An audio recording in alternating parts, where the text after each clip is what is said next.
Good evening, ladies and gentlemen. Good evening. This is the WINRAD Broadcasting Service, and I am Walter Hartley, bringing you the evening news on this Thursday, April the 9th, 2026. We are now in the 41st day of the war with Iran.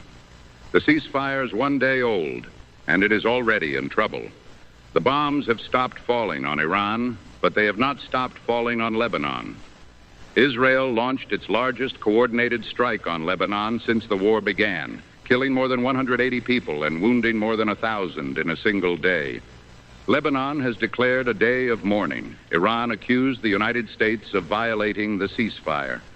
Iranian state media reported that shipping through the Strait of Hormuz was halted again, though the White House says those reports are false. And across the Gulf, new attacks hit Saudi Arabia, Kuwait, the UAE, and Qatar hours after the ceasefire was announced. We have a great deal to tell you. We go first to Edward James Whitmore in Washington. The president struck an optimistic tone this morning, calling the ceasefire a big day for world peace. He said the United States would help ease the traffic buildup in the Strait of Hormuz and wrote on social media that big money will be made. He said Iran can start the reconstruction process, but the optimism was short-lived. The vice president, speaking from Budapest, described the agreement more carefully. He called it a fragile truce. Defense Secretary Hegseth said from the Pentagon that all 50,000 American troops will remain in the region. He said the Pentagon has done its part for now, but that forces are prepared to go on offense and restart at a moment's notice. The United States military has ceased offensive operations against Iran, but defensive measures remain fully in effect. The ceasefire's first crisis arrived within hours. Israel launched what it described as the largest coordinated strike on Lebanon since the war began. The Trump administration and Prime Minister Netanyahu both said the ceasefire does not include Lebanon. Pakistan's Prime Minister, who brokered the deal, said it does. That contradiction is now the central fault line of the agreement. Iran accused the United States of violating multiple clauses of the deal. The Revolutionary Guard claimed that shipping through the Strait of Hormuz was halted in response to Israel's actions in Lebanon. White House Press Secretary Leavitt said the president was aware of the reports and called them completely unacceptable. She said what Iran says publicly is different from what it says privately. The White House has said the ceasefire will continue only if the strait stays open. At a press conference Wednesday, the president said there will be no enrichment of uranium and that the United States will work with Iran to dig up and remove all of the deeply buried nuclear material. He confirmed that Lebanon is not included in the ceasefire and said Hezbollah will need to be dealt with. When asked about the hundreds killed in Lebanon, he said that will get taken care of too. House Democrats announced they will attempt to pass a war powers resolution on Thursday to limit the president's ability to strike Iran further. Former Speaker Pelosi said the president's instability is more clear and dangerous than ever and called on Congress to reconvene to end the war.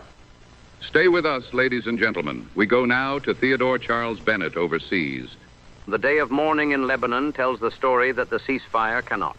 At least 182 people were killed in Israeli strikes on Wednesday alone, with hundreds more wounded, according to the Lebanese Health Ministry.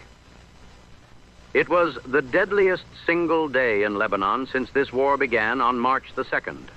The Israeli army continued strikes on Thursday, issuing new forced evacuation orders for buildings near the southern city of Tyre. More than 1,500 people have now been killed in Lebanon. More than 1 million remain displaced. 57 health workers are among the dead.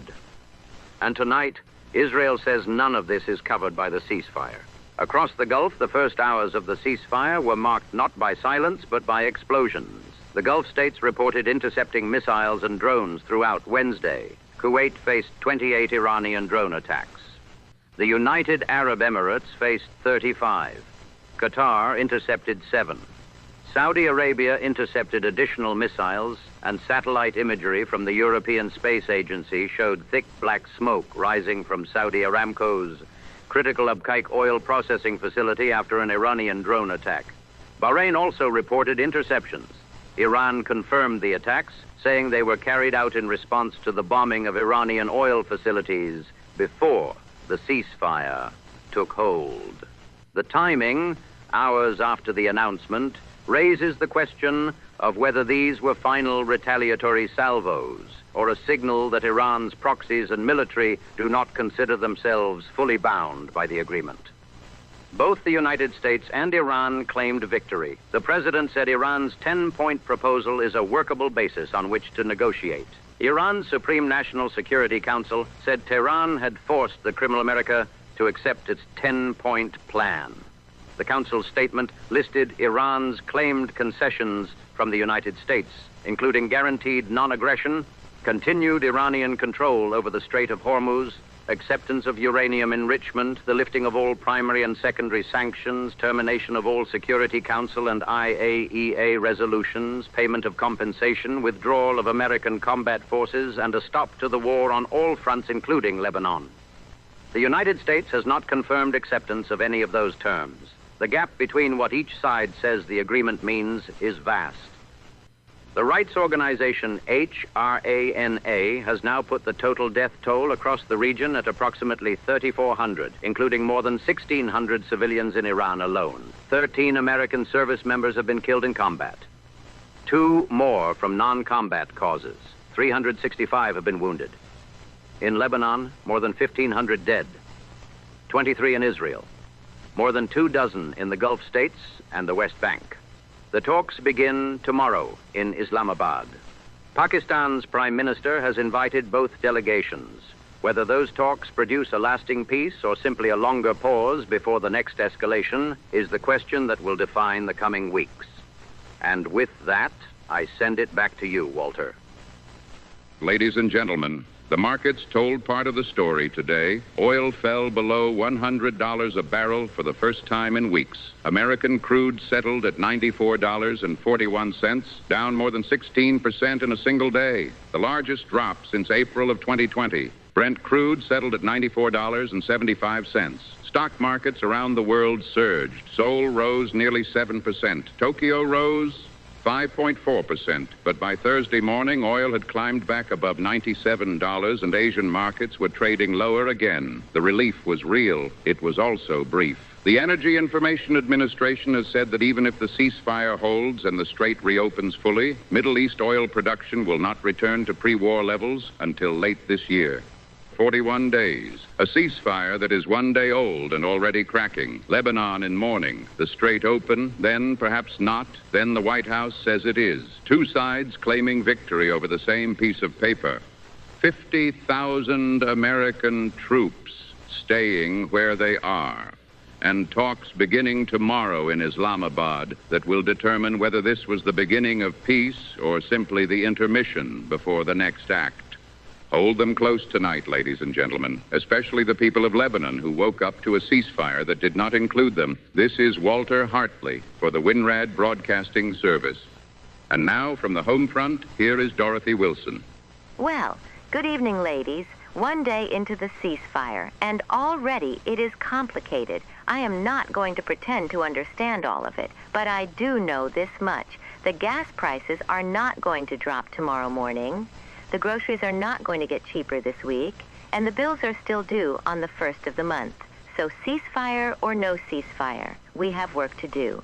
Now, I gave you 3 tips on Monday about stretching your grocery dollar, and I hope some of you have started. Tonight, I want to add 2 more. First, stop buying bottled water. I know, but listen to me. A case of bottled water costs $4 or $5 a week. That is $20 a month if your tap water is safe to drink, and in most of this country it is. Buy a simple pitcher with a filter in it. They cost about $8 at any store. The replacement filters are $4 and last 2 months. You will save over $150 a year. $150, ladies. That is Christmas presents. That is a new pair of shoes for the children. That is 3 weeks of groceries, if you are careful. Second, learn to love dried beans. I have said this before, but I am going to say it again because it is the single most important thing you can do for your food budget right now. A 1-pound bag of dried navy beans or pinto beans costs about $1. Soak them overnight, cook them the next day with whatever you have, an onion, some garlic, salt, pepper, a ham bone if you have one.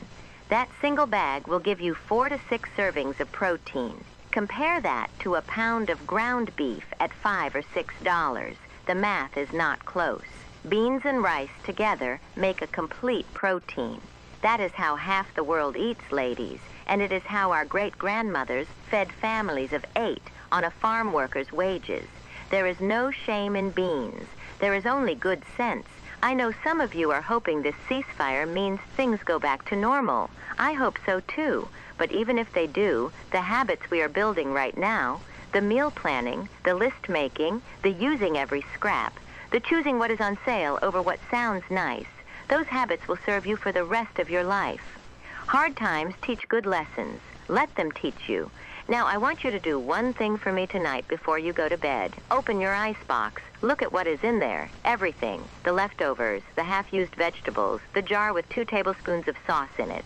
Make a plan to use every single thing in there before you buy anything new. That is your challenge for this week. Nothing goes in the garbage. Nothing. You have carried your family through 41 days of war, ladies. You can carry them through a ceasefire, too. And whatever comes next, we will face it together, one supper at a time. Good night, and God bless.